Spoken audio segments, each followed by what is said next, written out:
La détente, un sujet absolument déterminant pour le violon, mais quel que soit l'instrument que vous jouez. C'est vrai que le violon est un petit peu asymétrique, on porte l'instrument, on a des gestes qui sont en opposition, plus ou moins.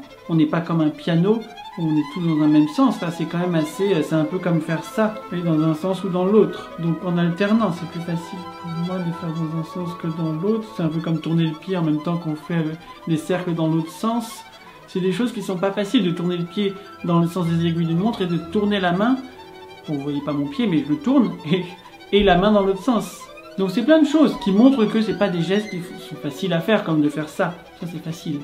Donc les défis techniques, on les connaît, hein, on en a parlé tout le long des précédents modules, mais il y en a beaucoup à gérer. Rester détendu, ça va nous permettre de faciliter les choses, parce qu'il y a déjà beaucoup de choses à contrôler, et on ne pourra pas y arriver de toute façon si on est dans la crispation.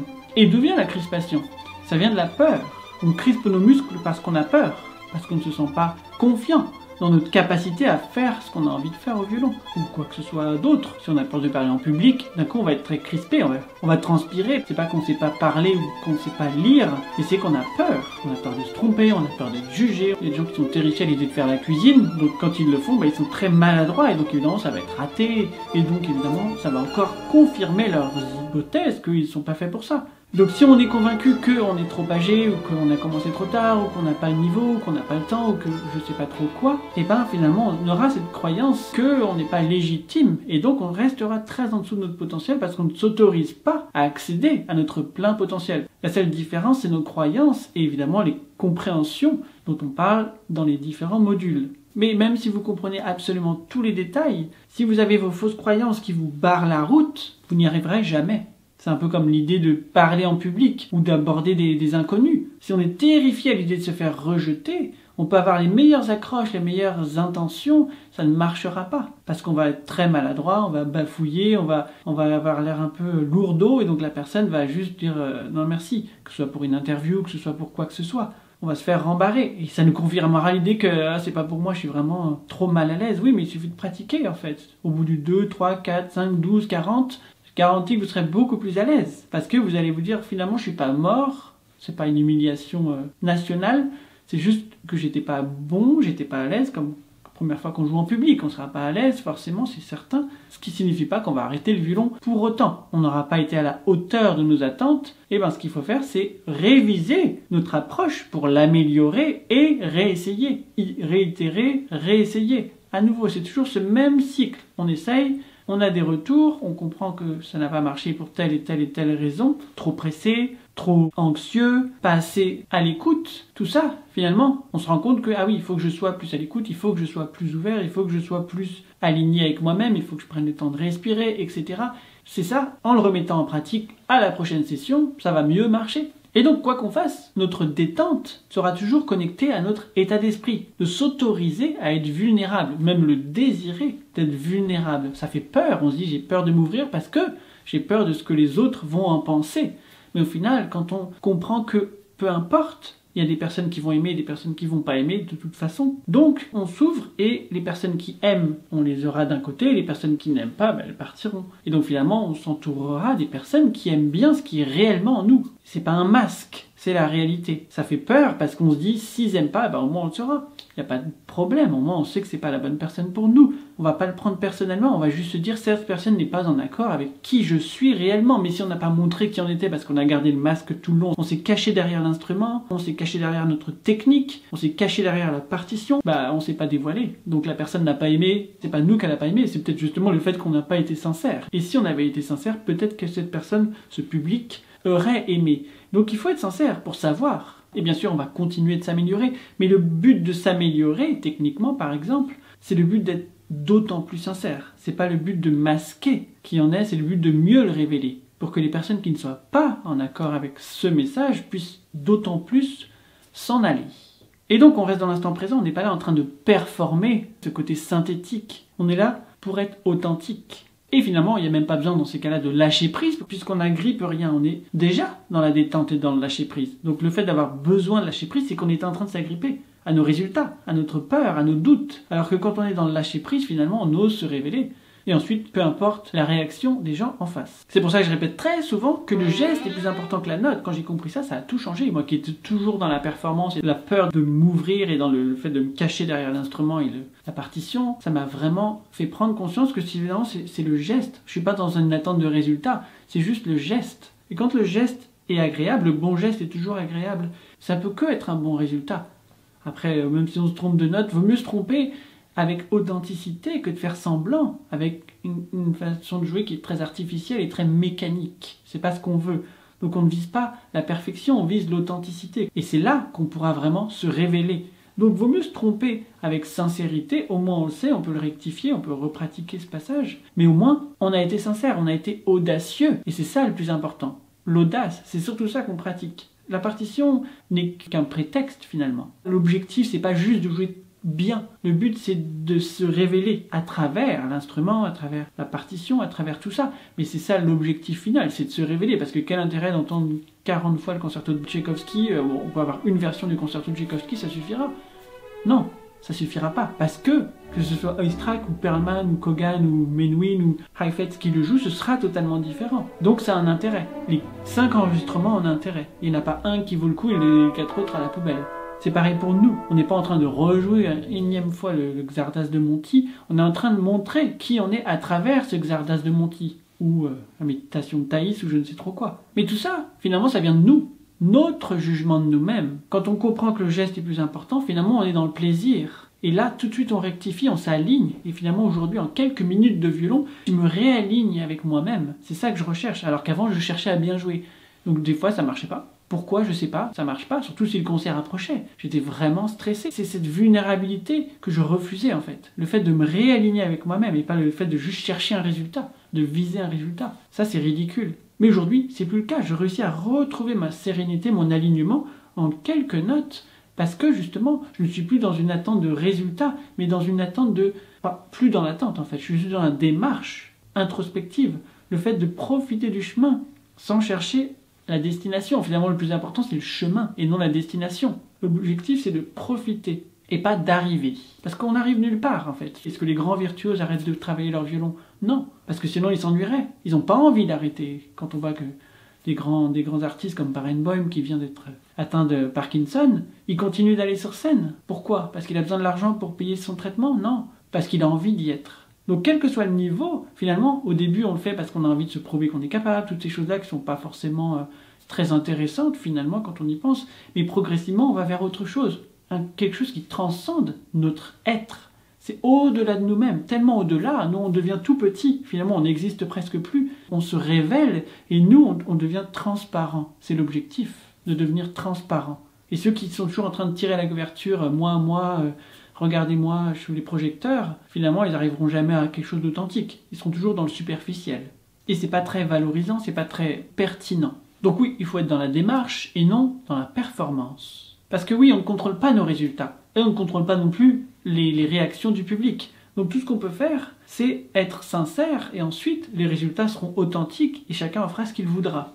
Et c'est là qu'on aura les meilleurs résultats, parce que c'est nous-mêmes en fait. C'est là qu'on aura le plus de plaisir et donc on ne laissera pas tomber. Aujourd'hui, j'ai beaucoup plus de plaisir à pratiquer que je ne l'avais à l'époque, où j'étais plus dans le labeur. Aujourd'hui, je suis plus dans la révélation, dans le plaisir, donc c'est plus une cure de bien-être, comme faire de la méditation ou une promenade. C'est pas un labeur. On est dans le plaisir, on le fait, on ne s'acharne pas. Je vois beaucoup de personnes qui, il faut que ça marche, ils vont s'acharner, finalement ils vont créer beaucoup de blocages psychologiques. Ce passage, ils en font toute une montagne alors qu'à l'origine c'était qu'une simple colline. Si on commence à faire un blocage, j'en suis incapable, ben oui on va créer ce blocage et finalement on ne réussira plus et tout ce qu'on va faire c'est abandonner. C'est dommage, il suffit de le pratiquer en fait. Comme tout ce qui nous fait peur, si on a peur de parler en public, on va parler en public. Si on a peur de jouer en public, on va jouer en public, c'est la même chose. Parler au violon ou parler avec notre voix, c'est la même chose. Si on a peur de compter en jouant, parce qu'on a...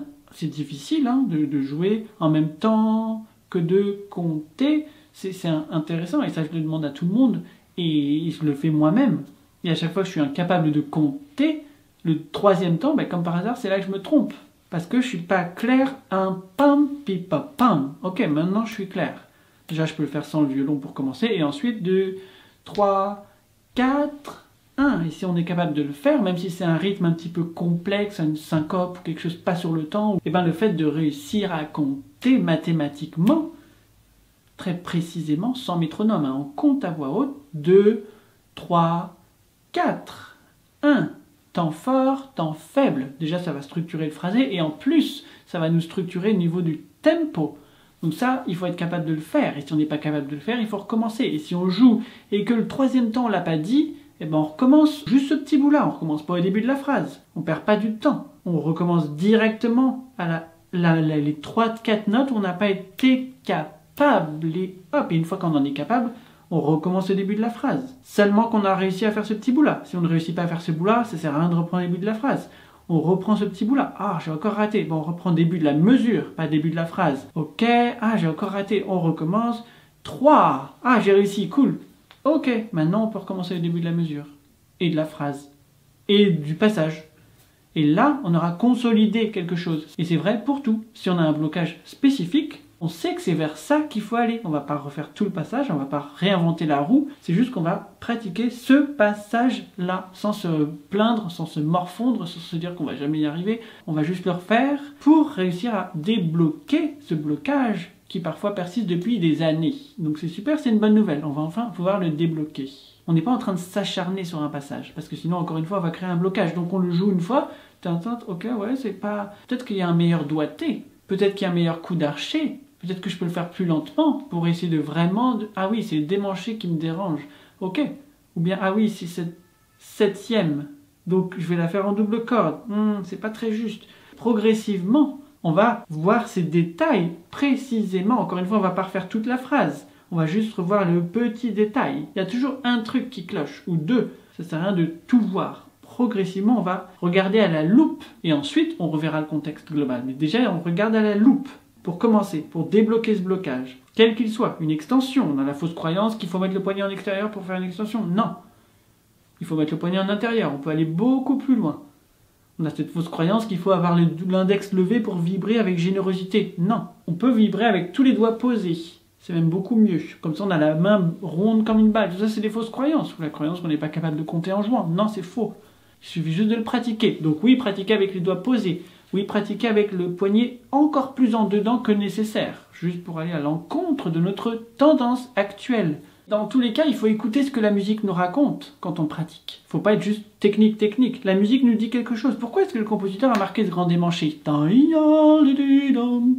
Il voulait peut-être un élan. Donc si non, ça tu m'as rien dit là. Tu n'as pas écouté ce que la musique a à te dire. Et donc tu as juste joué de façon froide et mécanique. Donc ce démanché, il peut être audible. C'est pourquoi il aurait écrit un grand démanché dans ce cas-là. Il veut quelque chose d'audible. Pourquoi est-ce qu'il a écrit ce passage rapide? Parce qu'il veut quelque chose de très pétillant. On ne va pas faire quelque chose de lourd, on va faire légèreté de la main gauche. L'archer qui n'attend pas la main gauche. Si la main gauche n'est pas prête, tant pis pour elle. On reprend l'ensemble du passage, juste ce coin-là, lentement, mais avec l'archer qui anticipe la pulsation. Progressivement, on va y arriver. Mais il faut écouter ce que la musique nous raconte. On n'a jamais mis des notes sur une partition juste par hasard. Donc il faut toujours écouter ce que la musique nous raconte, ce que le compositeur nous dit, plutôt que de juste jouer du violon. Et à chaque fois, on découvrira en nous des choses nouvelles. Donc c'est vraiment une symbiose entre ce qu'il y a en nous et ce que le compositeur, si on joue une partition, après si on improvise c'est autre chose, mais ce que le compositeur a à nous dire. Et même si c'est nous-mêmes le compositeur, quand je joue mes propres compositions, je suis toujours surpris de ce que j'ai composé. Comme disait Picasso, on commence avec quelque chose et ça devient autre chose. Et ça, je le remarque à chaque fois. J'ai commencé une composition et d'un coup, je dévie vers autre chose. Je ne l'aurais pas prévu en fait, ça. Je module. Ah, surprise. Pourquoi je module? J'en sais rien, c'est mon subconscient qui m'a dit tiens, va en ré majeur. Parce que d'un coup, il a fait beau, j'en sais rien, la lumière... J'ai vu quelque chose, j'ai ressenti quelque chose, j'y suis allé, c'est mon subconscient qui a parlé, c'est pas quelque chose de précis, ok je vais faire 4 mesures en la majeure, 3 mesures en... C'est pas ça, c'est notre subconscient. Donc nous-mêmes on est surpris de se dire tiens c'est marrant que j'ai fait ça, j'aurais pas... D'où est-ce que c'est venu cette idée? Pourquoi j'ai fait un saut d'octave? Bah je sais pas, je l'ai senti comme ça, c'est très bien, je ne contrôle pas mes résultats. C'est notre subconscient qui s'exprime. Donc même quand c'est notre partition, on est surpris de ce qu'on y trouve. Et on est surpris de ce qu'on trouve en nous-mêmes, parce qu'on ne contrôle pas ce qu'il y a en nous. Finalement il y a tellement de choses qu'on ne contrôle pas. Et c'est ça qui nous permettra de vraiment maîtriser les choses. Le fait de se lâcher prise, de ne pas agripper, de ne pas chercher à contrôler. Ce serait comme un compositeur qui dirait « Je fais 8 mesures dans telle tonalité, ensuite je vais passer en 6-8, ensuite je vais faire... dans ce cas-là, il ne sera pas du tout créatif, ce sera en mode bulldozer, aucun intérêt, ça va être quelque chose de très froid, qui n'ont pas grand intérêt, personnellement c'est pas le genre de choses que j'ai envie d'écouter, probablement intelligemment construit, mathématique, mais pour moi il n'a aucune sensibilité. Je préfère quelque chose de plus émotionnel. On sent que les compositeurs a exprimé quelque chose, c'est pas juste rationnel, c'est émotionnel. C'est mon point de vue personnel. Et finalement, il y a beaucoup de choses, donc c'est le compositeur qu'on ne contrôle pas, même si c'est nous, nous-mêmes, ce qui est en nous, qu'on ne contrôle pas, même si c'est en nous depuis notre naissance. Le violon, qui a sa propre individualité, sa propre voix, qu'on ne contrôle pas. L'archer, pareil, c'est vraiment un ensemble, donc déjà c'est un trio, nous, l'archer, le violon, et également le compositeur, sauf si on improvise. Auquel cas, c'est ce qui est en nous qu'on révèle au moment où on le ressent.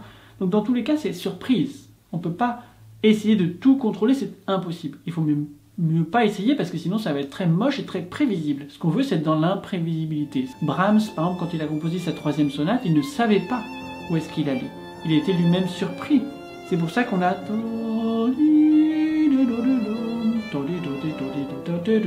le piano qui fait tous ces sauts.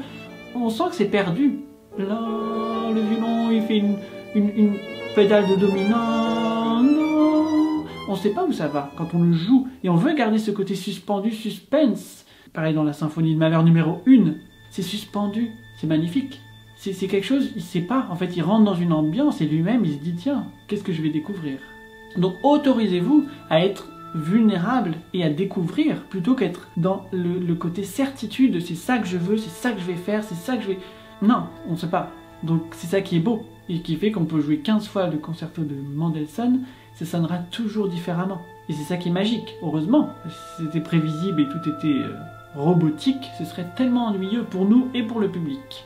Et finalement, ce que le public retient, c'est l'ambiance, la magie du moment, l'intention, et non pas la perfection. Ce qui retient, c'est vraiment cette authenticité. Des concerts que j'ai entendus il y a 20 ans, je m'en rappelle encore, mais je ne me rappelle pas des détails. Je me rappelle de cette ambiance, de cette magie, de l'instant présent, de comment je me suis senti. C'est ça qu'on retient. Et ça, c'est dans la sonorité, c'est dans l'intention, c'est dans la vulnérabilité. C'est pas dans le contrôle obsessionnel. Et encore une fois, quand on sent que ça bloque et que nos résultats ne sont pas à la hauteur, parce qu'on est conscient, quand on joue, on ne se juge pas, mais quand on arrête de jouer, eh ben on se juge. On se dit, bon, qu'est-ce qui s'est passé? Pourquoi est-ce que j'ai pas réussi à jouer mon passage? Qu'est-ce qui s'est passé? Je trouvais que ça manquait de nuances, hein, c'était pas un très beau son, mon 4e doigt il est toujours trop bas, enfin, on se juge clairement, sinon on ne progressera pas. On voit nos tendances et on les améliore en se disant, bon ok, mes doubles cordes sont systématiquement fausses, qu'est-ce qui se passe? Est-ce que j'écoute pas assez? Est-ce que je suis crispé quand je joue une double corde? Est-ce que ça vient de l'archer?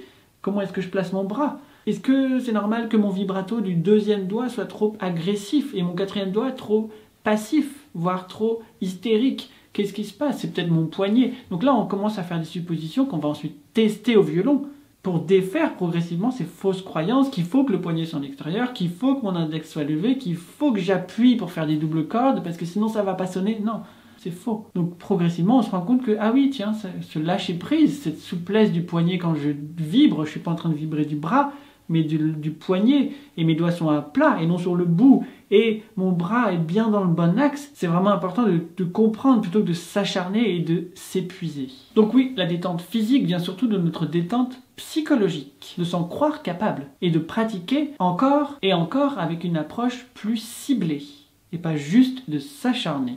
Parce que la crispation n'est que la conséquence de notre peur. Donc à nous de nous exposer davantage avec bienveillance envers nous-mêmes, donc sans s'auto-flageller, pour vraiment réussir à décoincer les choses dans la souplesse. Encore une fois, quand on a un petit passage qui bloque, je le joue 1 fois, 2 fois, et je passe à autre chose. Et le lendemain, je vais me dire, je pense que le doigté n'est pas bon. Et je vais trouver, ah oui, tiens, si je montais en seconde position, je suis déjà placé, super, le passage est résolu. Je me suis pas acharné pendant 3 heures la veille, parce que sinon, j'aurais jamais trouvé cette idée-là. Donc, j'y suis revenu. Je me suis dit, tiens, ça marche moins bien ce passage. Ok, on y reviendra demain. Après-demain, après-après-demain. C'est pour ça qu'il faut avoir du temps. On ne peut pas avoir une partition et avoir un concert 2 jours après. Mais si on a un peu de temps, c'est un luxe. Des fois, on n'a pas beaucoup de temps. Dans ce cas-là, on y vient, puis on fait un autre passage, puis on y revient. Plutôt que de s'acharner sur un passage. Il faut jamais s'acharner, mais il faut y aller, y revenir, puis revenir. Et c'est là qu'on débloque les choses parce qu'il n'y a pas de blocage. On ne crée pas un blocage parce qu'on le fait juste une fois. Tiens, oui, je pense que je peux mieux y arriver. Comment ? Et voilà, le lendemain on y revient, et après on trouve des solutions, le coup d'archer, le doigté, le placement, des fois on était juste fatigué, donc on ne s'est pas acharné pour créer un blocage, mais on a juste revécu la chose. À force de le refaire dans la douceur, sans s'acharner, sans se frustrer, eh ben, on va réussir à tout résoudre, il n'y a aucun passage qui va nous résister. Donc voilà, sur ce chapitre très mental, bonne mise en pratique, maintenant le côté concrétisation, et on se retrouve très vite pour la suite.